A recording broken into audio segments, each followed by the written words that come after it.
Hey friends, Burkus here. Welcome back to the Daily Burk, and today we are talking about why you should focus on the things that you control.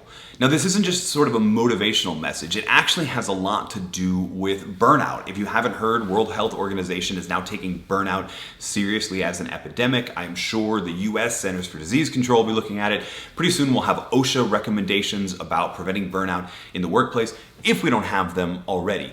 Burnout is always on the rise, it seems like, and always a discussion that is worth having. And often that discussion is limited to cause of burnout being just too much work and not enough time to do it.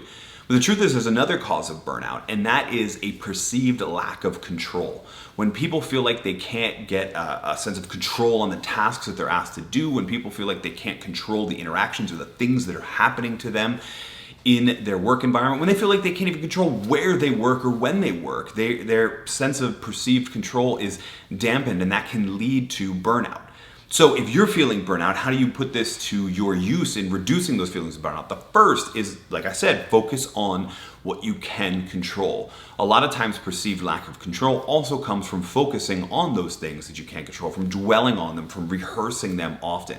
And if you set your sights more narrow just on the things that you can control, you're much more likely to see how many things you can control.